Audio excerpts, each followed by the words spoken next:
नमस्कार, मैं आलोक सिंह। और बहुत ही दर्दनाक घटना हुई अहमदाबाद में, जो एयर इंडिया का विमान 787 धराशायी हो गया और बहुत लोगों की दर्दनाक मृत्यु हो गई। भगवान उनकी आत्मा को शांति दे। ये कैसे हुआ, देखिए। अहमदाबाद में एक बहुत ही दर्दनाक घटना हुई जिसमें एयर इंडिया का 787 ड्रीम लाइनर एयरक्राफ्ट 625 फीट के ऑल्टीट्यूड पे क्लाइंब करके डिसेंड करके एक्सप्लोड कर गया और जिसमें बहुत सारे लोगों की मृत्यु हो गई। ये हादसा हुआ कैसे, इस हादसे के पीछे क्या रहस्य छुपे हुए हैं, इसको समझने के लिए आपको सबसे पहले बोइंग 787 ड्रीम लाइनर एयरक्राफ्ट जो होता है उसके कुछ इंपॉर्टेंट कंपोनेंट्स के बारे में जानना आवश्यक है। एक एयरक्राफ्ट जैसे कि 787 ड्रीम लाइनर है, उसमें सबसे पहले तो फ्यूल टैंक होता है। जो फ्यूल टैंक है वो एयरक्राफ्ट के लेफ्ट, राइट और सेंटर पार्ट में होता है। टैंक को नाइट्रोजन से प्रोवाइड करके प्रोटेक्ट किया जाता है ताकि किसी भी प्रकार का कोई एक्सप्लोसिव रिस्क वहां पर ना बने। इसके साथ साथ ड्रीम लाइनर में जो 787 है उसमें सबसे इंपॉर्टेंट रोल होता है पंप्स का। ये पंप्स बेसिकली बहुत हाई प्रेशर पे फ्यूल को सेंड करते हैं और इनके फ्यूल को सेंड करने से इंजन रन करता है। अगर मान लीजिए पंप बंद कर दिया जाए तो इस कॉन्टेक्स्ट में जो इंजन है वो सक्शन फीड के थ्रू रन करता है और सक्शन फीड में जितना लिमिटेड फ्यूल आता है वो इंजन को उतनी पावर नहीं देता कि जिसकी वजह से एक एयरक्राफ्ट एक लंबे क्लाइंब की ओर बढ़ जाए। इसके साथ साथ एयरक्राफ्ट के अंदर क्रॉस फीड वॉल्व्स होते हैं। ये क्रॉस फीड वॉल्व्स जो होते हैं ये बेसिकली एक बैलेंस इंश्योर करते हैं फ्यूल एलोकेशन के बीच में और इंजन के बीच में। And last but not the least, इसके साथ साथ जो फ्लाइट डेक होता है जहां पर पायलट्स बैठते हैं वहां पर उनके साथ ऊपर लगे हुए स्विचेस होते हैं फ्लाइट डेक में, जो बेसिकली इन सारी फंक्शनैलिटीज को कंट्रोल करते हैं। इशू सबसे बड़ा ये है कि अगर एक एयरक्राफ्ट के मेन फ्यूल वॉल्व को क्लोज कर दिया जाए, क्योंकि जिसको मैनुअली कंट्रोल किया जाता है, तो उस कॉन्टेक्स्ट में इंजन में उतना तेल नहीं रहता जिसकी वजह से इंजन को प्रोपल्शन मिले और इसकी वजह से जो सक्शन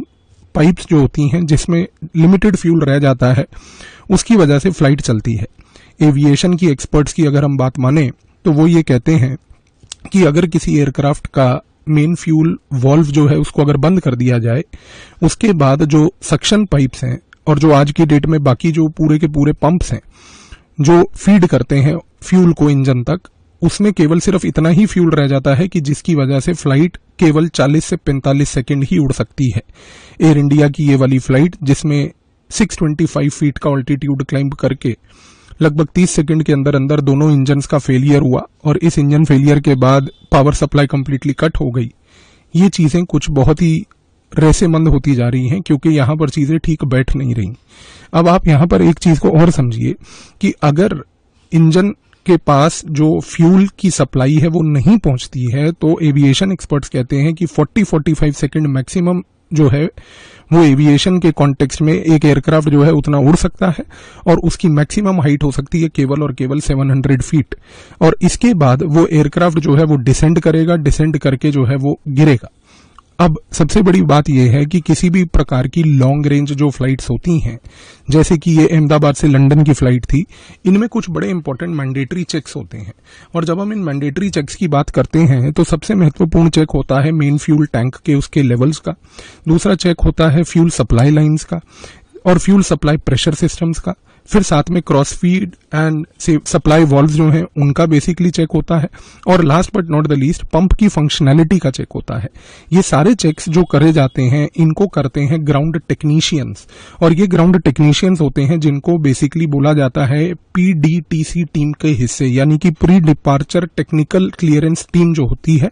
जो ग्राउंड टेक्नीशियंस होते हैं वो ये सारे कंपोनेंट्स को चेक करते हैं। सारे कंपोनेंट्स को चेक करने के बाद वो पायलट्स को बुलाते हैं और जो स्टैंडर्ड ऑपरेटिंग प्रोसीजर होता है कि पायलट आने के बाद वो डबल वेरीफाई करता है, बट पायलट के पास उस समय कोई भी प्रकार की डबल वेरिफिकेशन के दौरान ऑथराइजेशन नहीं होती है मेन फ्यूल सप्लाई या सप्लाई लाइंस जो भी हैं उनको किसी भी तरीके से ओपन या क्लोज करने की। यानी कि जो भी काम पायलट के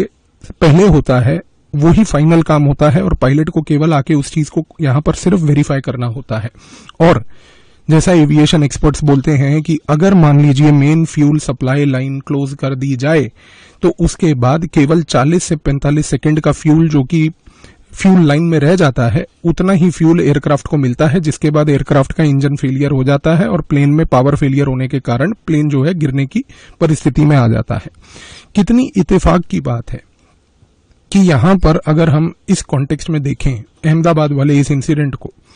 तो कुछ लोग जो पहले कुछ कॉन्स्पिरेसी थ्योरीज लेके आ रहे थे कि ये प्लेन को हो सकता है CIA ने गिराया हो सकता है इस प्लेन में बम लगाए हों, एक चीज तो तय है, आज की डेट में जहां पर CCTV सर्वेलेंस एयरपोर्ट्स पे बहुत हाई है,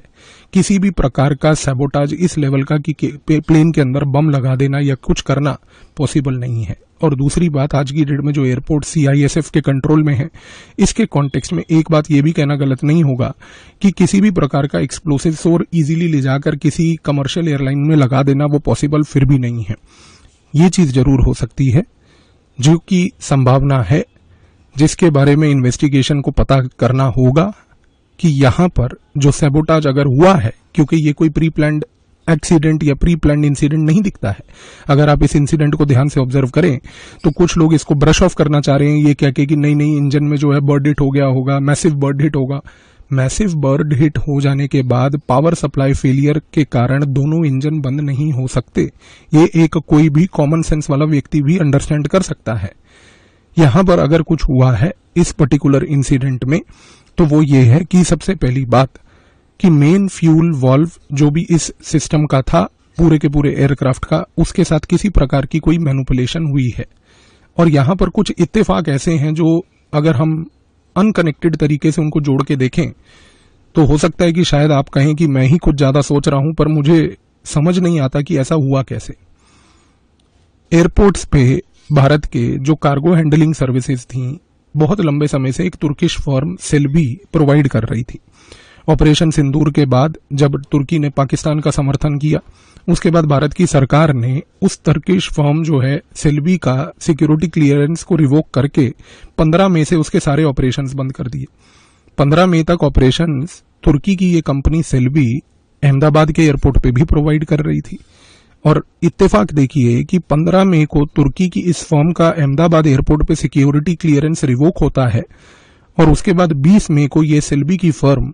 जो कि तुर्किश फर्म है, ये गुजरात हाईकोर्ट जाती है। गुजरात हाईकोर्ट जाने के बाद वहां पर गुहार लगाती है कि हमारे को बेसिकली रिलीफ दिया जाए।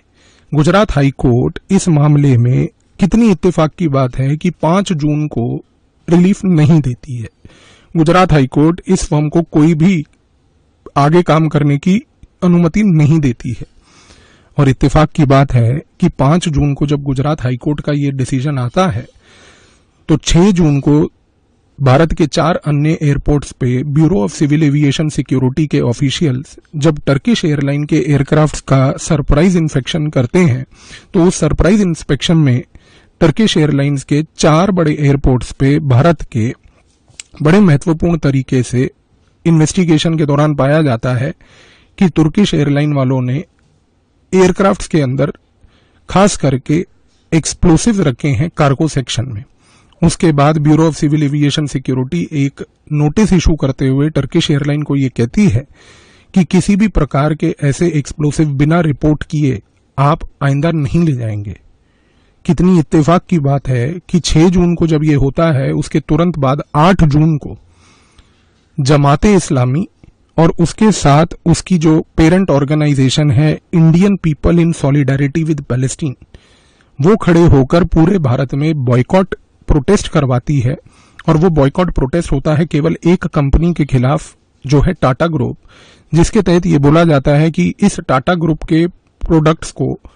कंप्लीटली प्रोहिबिट कर देना चाहिए और किसी भी व्यक्ति को इनके प्रोडक्ट नहीं खरीदने चाहिए, क्योंकि टाटा ग्रुप इजराइल के साथ खड़े होकर फिलिस्तीनियों को गाजा में मारने की मुहिम मना रहा है और उनको इजराइल को इक्विपमेंट सप्लाई करता है।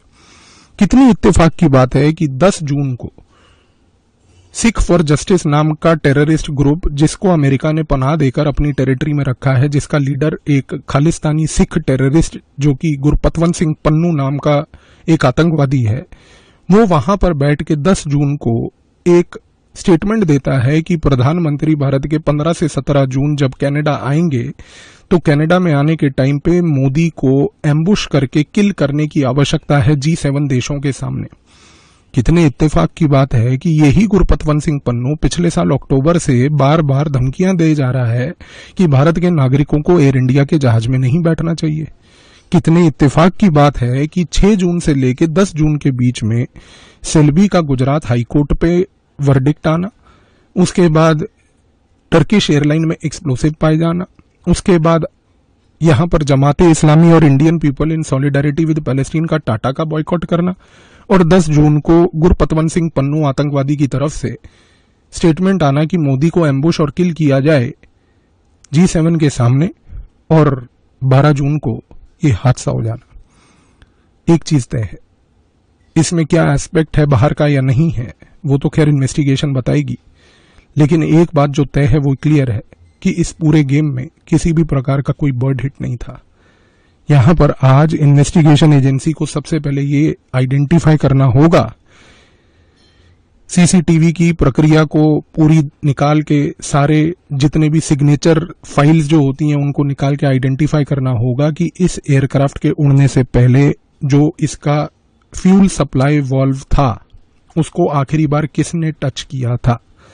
यहां पर यह आइडेंटिफाई करना होगा सबसे महत्वपूर्ण तरीके से कि इस एयरक्राफ्ट के जो फ्यूल सिस्टम्स थे उसको चेक करने के बाद किन लोगों ने वहां पर हस्ताक्षर करके उसको अप्रूवल दिया था। सीसीटीवी से यह आइडेंटिफाई करना पड़ेगा कि फ्यूल वाल्व को आखिरी बार एयरक्राफ्ट के उड़ने से पहले कौन ऐसे व्यक्ति थे जो उसके पास गए जिन्होंने इसको टच किया, क्योंकि ये तो ना ही किसी प्रकार का पायलट एरर है, ना ही किसी प्रकार का बर्ड हिट है। ये जो भी है इसकी इन्वेस्टिगेशन करना बहुत जरूरी है, क्योंकि ये इन्वेस्टिगेशन इन बाकी फैक्ट्स के मद्देनजर रखते हुए, जिसको मैंने शायद कहा कि हो सकता है मैं ही ज्यादा सोच रहा हूं, पर इत्तेफाक इतने कॉमन और एक कॉमन थ्रेड बनाकर ऐसे मैनिफेस्ट नहीं करते। लेट्स सी कि आगे